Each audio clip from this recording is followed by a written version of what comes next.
Olá, eu sou o Rodinil e serei o seu professor de Física na área de Ciências da Natureza e suas tecnologias. Nesta aula, iremos falar sobre o utilitarismo na ciência. Tudo em ciência precisa ter uma utilidade imediata? Isso não é contra o próprio desenvolvimento científico? Vamos lá! Gente, esse assunto é muito legal e eu tenho uma pergunta para te falar agora.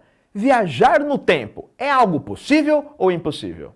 O que vocês acham? Professor, não estamos na aula de física? Você vai começar a falar de viagem no tempo?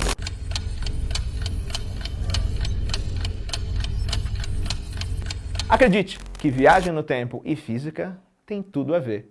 Sabia que, segundo a física, essa história que vocês veem em filmes de ficção científica, de alguém que volta para o passado e modifica aí o seu futuro, isso infelizmente não é possível. E eu nem sei se é infelizmente, né? Porque talvez seja felizmente que não é possível fazer isso. Mas a física ela não permite este tipo de viagem no tempo. E por que eu comecei a falar disso? Porque na introdução da aula eu te disse que falaríamos sobre impossibilidades e possibilidades da física. E eu quero que você me responda: o que é impossível? A questão do que é impossível tem que ser analisada com cuidado. Por quê? Há algumas coisas que são impossíveis porque a própria física, a teoria da física não permite. E há outras coisas que nós não conseguimos fazer por impossibilidades técnicas de engenharia, mas não quer dizer que seja impossível, assim, o que a palavra realmente quer dizer, que não dá. Por exemplo, bom, tem vários exemplos. Estou falando de viagem no tempo, já entendeu que é impossível, né? Mas e se eu te falasse que viajar para o futuro talvez seja possível? Você vai falar: não, professor, você não está bem. Olha só, eu estou bem e é tão possível viajar no tempo para o futuro que isso é explicado por algumas das teorias de Einstein, que eu acho, né? Eu imagino que você já deva ter ouvido falar nele, porque o Einstein, ele é com certeza aí o físico mais famoso de todos os tempos. Todo mundo já viu essa carinha do Einstein, certo? Muito bem. E essa foto é real, tá? Ele realmente tem uma foto assim, mostrando a língua, porque uma vez tentando fugir dos paparazzis, ele mostrou a língua porque ele pensou: ninguém vai postar uma foto dessa. Virou uma das fotos mais famosas aí do século XX. Mas tudo bem. Por que viagem no tempo é possível? Porque segundo a teoria da relatividade, bom, essa teoria fala muitas coisas que são bem complexas assim pra gente, mas uma coisa que nós podemos analisar, mesmo no ensino médio, o Einstein e a sua teoria da relatividade falam pra gente que é impossível você ultrapassar a velocidade da luz. Mesmo chegar até a velocidade da luz, teria vários problemas. E como essa é uma área um pouco mais complexa do que o ensino médio permite, eu vou dar uma introdução assim bem simples. E o que acontece? Um desenrolar da própria teoria da relatividade é um postulado que diz justamente que se nada pode viajar mais rápido que a luz, coisas acontecem. E o que vai acabar acontecendo? Olha só essa fórmula que está na luz. Ai, professor, fórmula de matemática já não gostei. Calma, é bem simples, olha só. Tá assim, ΔT igual ΔT0 dividido por raiz quadrada de 1 menos V quadrado sobre C quadrado. Em física, aquele C ali embaixo é justamente a velocidade da luz. Agora imagina que você está viajando. Se você está viajando, aquele V na fórmula é a sua velocidade. Se a sua velocidade aumentar tanto a ponto de se tornar igual a C, ou seja, a velocidade da luz, ali no denominador da minha fração eu terei 1 menos 1, ou seja, 0. Raiz de 0 é 0. Eu terei uma divisão por 0 e isso não pode na matemática. Então toda a teoria da relatividade ela é construída de tal forma que quando você atinge a velocidade da luz, coisas acontecem. Porém, mesmo sem chegar na velocidade da luz, tem algumas consequências muito interessantes. E uma delas é o famosíssimo paradoxo dos gêmeos. Qual é o paradoxo dos gêmeos? Imagina que eu tenho um irmão gêmeo. E aí, eu trabalho aqui, eu sou professor, mas o meu irmão gêmeo, ele é astronauta. E aí, estou pensando num tempo muito no futuro, tá? Imagina que nós já temos espaçonaves que conseguem viajar muito rápido, até assim, 99% da velocidade da luz. É muita coisa.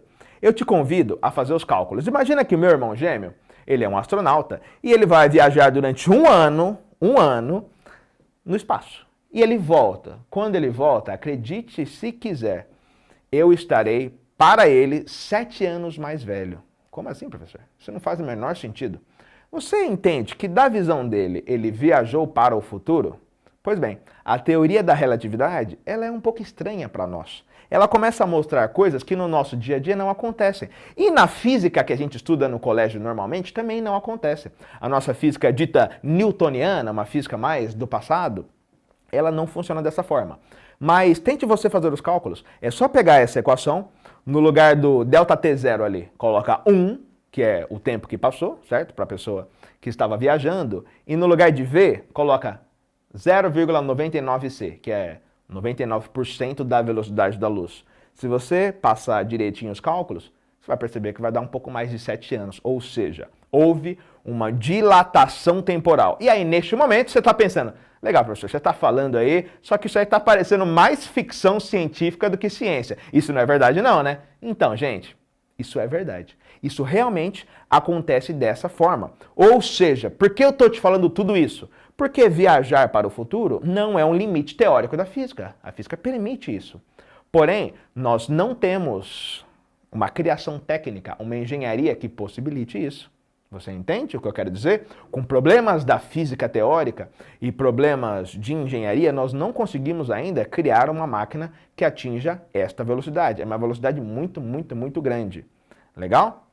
Muito bem. E há modelos teóricos também que te mostram que bem provavelmente nós não conseguiremos. Mas se fosse possível, se existisse uma máquina dessa, aí neste caso, somente neste caso específico, a viagem para o futuro não é um problema. Tanto não é um problema que nós já falamos aqui sobre aceleradores de partículas, certo? Isso, gente, não é apenas teoria física. Tanto que nós já falamos aqui nessas aulas sobre aceleradores de partículas, certo? Pois bem, um acelerador de partícula pega uma partícula e faz com que ele esteja numa velocidade muito, muito, muito alta, certo? Legal. Em alguns experimentos já foram verificados que partículas subatômicas que deveriam durar um certo tempo de vida acabam durando mais do que deveriam para nós que estamos do lado de fora observando. O que você acha que aconteceu?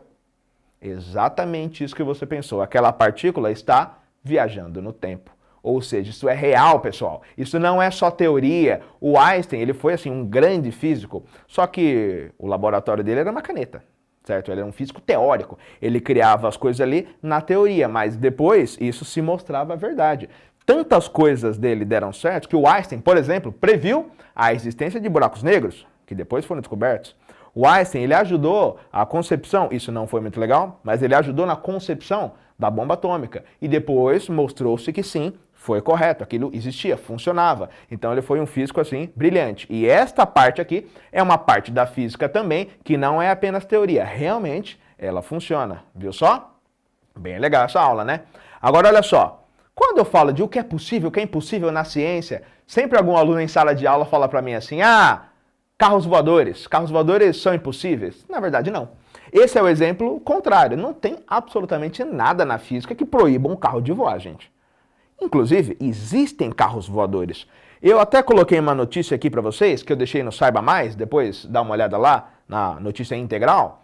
Esta reportagem aqui que diz, vídeo, carro voador chinês de fabricante rival da Tesla faz primeiro voo público em Dubai. E lá ele fala do primeiro voo, ou seja, funcionou.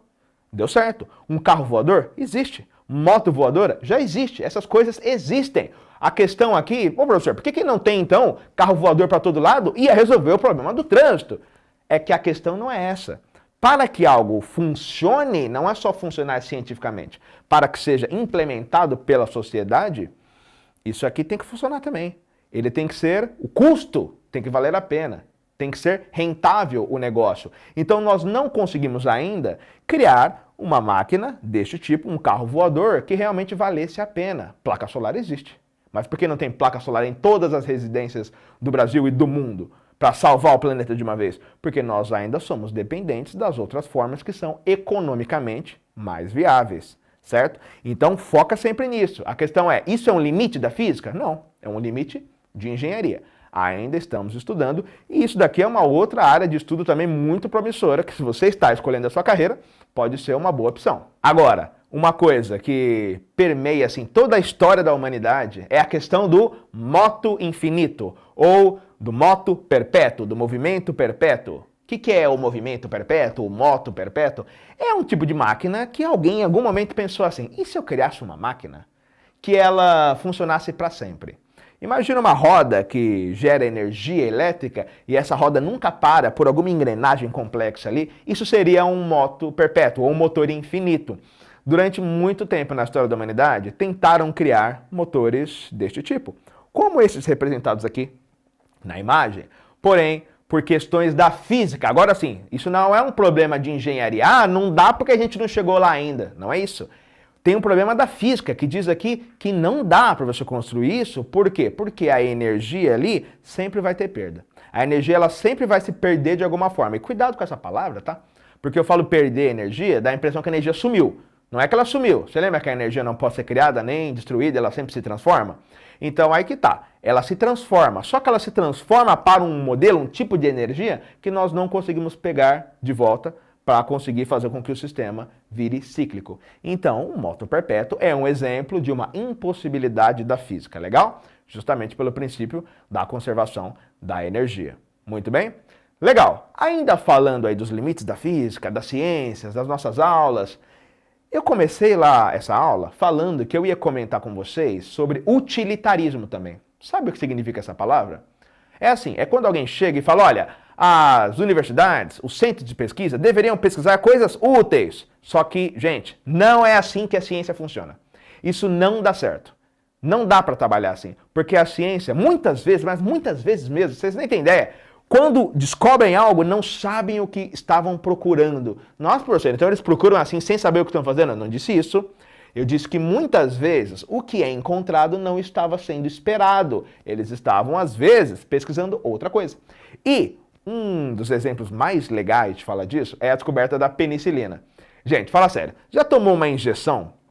Gente, assim, é muito divertida, é muito prazerosa, chamada Benzetacil. Já tomou? Tô brincando, gente, dói muito. Essa injeção, a Benzetacil, ela dói demais, por isso que eu tô brincando. Só que ela foi, assim, uma bênção para a humanidade, porque essa vacina, ela tem um composto principal, que é a penicilina. A penicilina é um antibiótico. Sabe o que é um antibiótico? É uma substância que mata bactérias. Antes da descoberta dos antibióticos, as pessoas morriam muito mais. Eu vi uma pesquisa, uma vez, que dizia que a descoberta dos antibióticos, da penicilina, em conjunto com as vacinas, aumentou a expectativa de vida do ser humano em cerca de 30 anos. É muita coisa para aumentar a expectativa de vida. Porque antes as pessoas tinham um ferimento, esse ferimento infeccionava e a pessoa morria. Agora, o antibiótico, ele já serve para que isso não aconteça. Já aconteceu de eu cortar a perna e quando eu fui lá no médico, costurei, ele já me deu antibiótico antes. Por quê? Porque caso você seja infectado, certo? Você não terá problema ali, porque era um corte relativamente grande. E foi descoberto por acaso, mas por acaso mesmo. Houve um cientista, o Alexander Fleming, que ele estava estudando uma cultura de bactérias numa placa de Petri, que é essa plaquinha aí da figura, é uma plaquinha que a gente estuda bactérias. E aí, ele saiu durante um tempo, quando ele voltou, ele percebeu que tinha algumas regiões ali que não tinha mais a bactéria. O que aconteceu? Um fungo acabou entrando ali no laboratório, pelo ar, e acabou fixando na placa em algumas regiões. Aonde o fungo se fixou, aconteceu de não ter bactérias em volta, porque, estudando, ele descobriu, percebeu, que o fungo estava emitindo ali uma substância que matava as bactérias e completamente sem querer foi descoberta a penicilina, que ajudou muito a humanidade. Mas por que eu disse lá no começo que é assim, é por acaso, mas não é tanto? Porque o Alexander Fleming era um cientista. Então, quando ele viu aquilo, ele olhou com o olhar de cientista. Ele foi, calma aí, o que está acontecendo? E foi estudar. Ele tinha uma mente preparada para poder analisar aquilo, certo? Então, isso é muito importante. Agora eu te pergunto, essa ciência, ele estava pesquisando a penicilina, buscando algo, ele nem sabia que isso existia. Por isso que a pesquisa científica não pode ser tão utilitarista. A gente tem que permitir que as pessoas pesquisem absolutamente tudo, porque às vezes de algo que nem parecia que surgiria uma inovação, a inovação surgirá exatamente dali. Certo? Legal, hein? E para explicar um pouquinho sobre como funciona a ciência, eu deixo aqui para vocês uma recomendação, que é o livro A Estrutura das Revoluções Científicas, do Thomas Kuhn, que fala como que a ciência funciona. E ele diz basicamente que a ciência funciona através de uma ciência que ele chama de normal. Imagina que está todo mundo estudando hoje baseado em um paradigma de ciência normal. Calma, explico com mais detalhes. Na biologia, a grande maioria, se não todos, os biólogos acreditam na evolução. Eu diria que a grande maioria sim. Eu não posso falar todos, né? Porque deve ter alguém que não. Mas o normal é acreditar na evolução se você é um biólogo. Legal. Essa é a ciência normal. Nunca foi encontrado um único ser vivo que destoasse, que não encaixasse na teoria da evolução. Se for encontrado uma única evidência que a evolução não é real, o que acontecerá? A ciência deixará de ser ciência normal, entrará em crise paradigmática e haverá uma revolução científica para resolver essa crise. Depois que a revolução resolver esta crise, e aí será criado um novo paradigma, talvez uma evolução plus, não sei, que será o novo guia aonde a nova ciência normal trabalhará. O que é muito interessante, porque a ciência, ela trabalha aos ciclos. Então, ela é uma ciência normal. Crise, entra em revolução. Revolução é uma volta, certo? Depois que consertou, arruma próximo. Ou seja, a ciência não tem dogmas. Não tem coisas que falam assim, ó, isso é imutável. Absolutamente qualquer coisa pode mudar em ciência. E essa é a graça da ciência. Não tem nada que é verdade, ponto final. Tudo pode ser questionado, o que é muito interessante. Lógico que algumas coisas é bem difícil que mude, porque, por exemplo, desde que Newton criou suas leis, em 1600 e alguma coisa, desde aquela época, todos os experimentos comprovam as leis de Newton, certo? E o que não comprova é uma coisa além, por exemplo, as leis do Einstein, que aí é assunto para uma outra aula, o que é bem interessante. E um exemplo aqui principal dessa mudança de paradigma é a questão da Terra no centro do universo. Não sei o quanto você sabe, ou já leu sobre isso, mas durante muito tempo o ser humano acreditou que o planeta Terra era o centro do universo. E aí você pensa, nossa gente, que bobeira. Não é. Pensa bem. Você acorda de manhã, imagina que você nunca foi na escola, você nunca teve matéria de nada. E aí você acorda, você é um homem das cavernas. E aí você olha assim, poxa, não parece que é o Sol que está se movendo? Pensa bem, parece. Porque o Sol está aqui, meio-dia ele está aqui, 6 da tarde ele está ali. Parece bastante. Não parece que são as estrelas que giram? Não parece que são os planetas que giram em volta? Tudo parece, gente, de verdade. Então, faz sentido terem concluído inicialmente que a Terra era o centro. Mas depois de muitas observações cuidadosas, foi percebido que, na realidade, esse modelo não se encaixava perfeitamente com os cálculos necessários, principalmente ali para a navegação. E alguns cientistas, entre eles o Nicolau Copérnico, baseado também em alguns estudos de outras pessoas, conseguiram descobrir e montar ali um modelo diferenciado chamado de modelo heliocêntrico. O modelo heliocêntrico, helios significa Sol. Então o modelo heliocêntrico é um modelo que coloca o Sol no centro do universo. Hoje, nós não achamos que o Sol é o centro do universo, mas é sim o, entre aspas, centro do nosso sistema solar. Legal, né? Eu vou deixar um exercício agora para vocês, para ver se vocês estão acompanhando a aula, hein? Vamos lá! Viram só? É falso, eu acabei de falar que o heliocentrismo é a teoria que afirma que o Sol está no centro do universo, não a Terra. A teoria que dizia que era a Terra é a teoria do geocentrismo. Legal? Olha só, coisa muito legal de se falar, muito interessante, é sobre o erro. Porque você, aluno, eu tenho certeza que quando você erra, quando alguém te corrige, você não gosta muito, porque é uma coisa muito do ser humano não gostar de errar. Só que o cientista não pode ter isso. O cientista, ele sabe que erra o tempo todo. Aliás, a ciência funciona na base do erro. Lembra que eu falei lá da ciência normal, aí tem uma crise, um paradigma, e aí essa crise do paradigma acaba gerando uma revolução que faz a nova ciência normal e tal. Isso só acontece porque alguma coisa deu errado. Então é extremamente importante que os erros aconteçam. Por isso também, meus amigos, por isso é muito importante que a ciência não pode ter dogmas. Se algo foi percebido ali e não bate com a teoria, tem que ser possível questionar. A ciência somente funciona assim, certo? Legal. Agora, pessoal, chegamos ao final de mais uma aula. Eu espero que você realmente tenha gostado, tenha entendido aí toda essa relação do que é impossível e do que é possível. E eu vou deixar aqui uma questão bem legal para vocês. Olha lá. Será que os limites teóricos da física hoje não podem deixar de ser limites amanhã? Seria possível que em determinado momento descobríssemos que mesmo as teorias consolidadas de Einstein e Newton não estão corretas? Reflita sobre isso. Pessoal, leia o material que nós deixamos lá no Saiba Mais, que tem um material muito rico para vocês, que vai te ajudar muito nos seus estudos. Até a próxima, grande abraço e tchau!